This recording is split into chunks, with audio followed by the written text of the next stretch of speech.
The Wedding Band of God Complete Narrative. There are moments in life when the past doesn't just knock on your door, it sends you a message. For me, that moment came late one night as I sat on the edge of my bed, the soft glow of my phone lighting up the darkness. My Bible and wedding band rested on the nightstand, silent witnesses to the journey I'd traveled. As I scrolled through Facebook, a message popped up from Mike, an old friend I hadn't heard from in 20 years. "Hey man, it's Mike. Long time. The old gang's getting together. You in?" The words hit me like a wave. Suddenly, I was back in those days when we called our wild parties golf trips, making air quotes and laughing at the secret we all shared. Back then, I was running from God, lost in a world of lies, addiction, and empty pleasures. I remembered the faces, the laughter, the reckless abandon. I remembered the emptiness that always followed, the ache that no amount of partying could fill. But that's not who I am anymore. My life changed when I met the Messiah. I had been honest with my wife, Robin, about everything. Brutally honest. She knew the man I used to be, but she trusted the man I had become. Not because I was perfect, but because we were in covenant with each other and with God. Our marriage was built on truth, on forgiveness, and on a shared commitment to walk in God's ways. I showed her the message from Mike. She read it, then looked at me with steady eyes, reminding me that I had told her everything, all of it. She said she trusted me, not because I was perfect, but because I was in covenant with her and with God. Her hand rested on mine, our wedding bands touching, a silent promise renewed. That moment reminded me that trust isn't just a feeling, it's a choice, a daily act of faith. I decided to go. Maybe it was time to show the old gang what real freedom looked like. Maybe God was giving me a chance to be a light in the darkness I once called home. As the days passed, I found myself laughing at old jokes and memories in the group chat. Robin watched me, her excitement slowly giving way to unease. I could see it in her eyes, though she tried to hide it. At night, she lay awake beside me, glancing at the ring on my hand, troubled by the shadows of my past. The morning of the trip arrived. I packed my bag and walked up to Robin, kissing her gently and promising to call her that night. As I reached for my keys by the door, I slipped off my wedding band and dropped it in the little bucket where I kept my keys at night. The sound of the ring hitting the metal echoed in the quiet house. Robin stood frozen, watching me. Her face shifted from confusion to hurt, then to fear. She wondered why I would take off my wedding band. Was I leaving my promise behind, or was it just an old habit dying hard? After I left, she picked up the ring, turning it over in her hand as tears welled in her eyes. A ring is just a symbol, she thought, but a covenant is supposed to be forever. She remembered the vows we made, the prayers we prayed, the hope we shared. She wondered if I remembered too. As she stood there, her eyes fell on the open Bible on the table. She remembered what Scripture says about covenant. Deuteronomy 6:24-25 came to mind.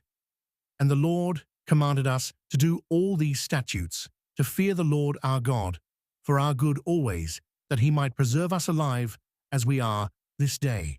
And it will be righteousness for us, if we are careful to do all this commandment before the Lord our God, as he has commanded us." Righteousness isn't just a feeling, it's living right by obeying God's commandments.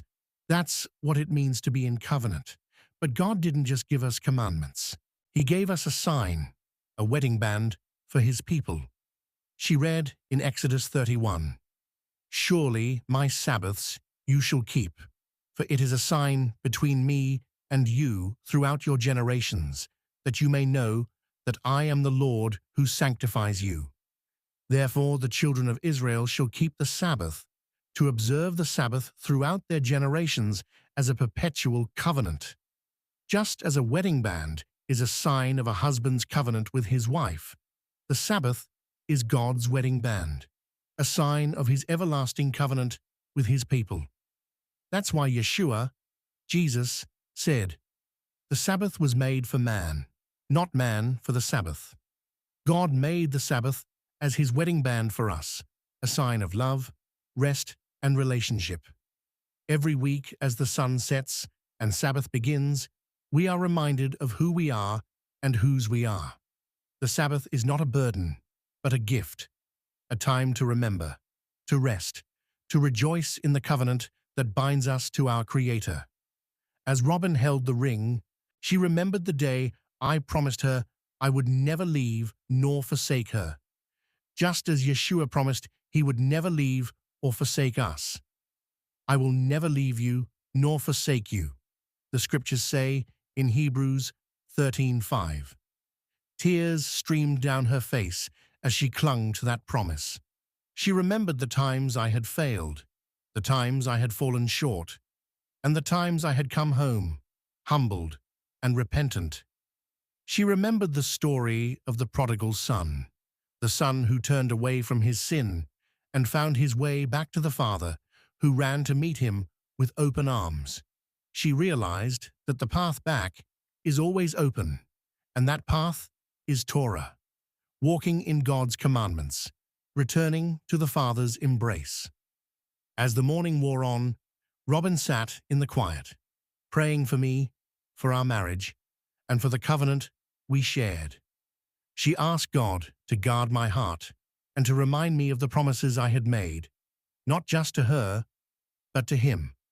Then, just as the sun reached its brightest, the front door opened. The morning light poured in, illuminating me as I stepped inside, weary but determined. I walked straight to the bucket, picked up my wedding band, and slipped it back onto my finger. In that moment, I felt the weight of my choices and the grace of forgiveness. I realized how easy it was to fall back into old patterns, how quickly I could forget the signs of my covenant. I looked at Robin, my eyes full of humility and regret. I told her I was sorry, that I never wanted to leave her or the covenant we shared. I confessed that I now understood. The ring was not just a piece of gold, but the sign of our covenant. Just as the Sabbath is the sign of God's covenant with his people. I needed to guard this covenant, just as I needed to guard the Sabbath and keep it holy, just as the fourth commandment says. Robin smiled through her tears, gently taking my hands. She reminded me that just like the prodigal son, I had turned away from the old path and come back to the Father. That path is Torah, walking in God's commandments. The Father is always happy to forgive and welcome his children back as sons and daughters. We embraced the morning light surrounding us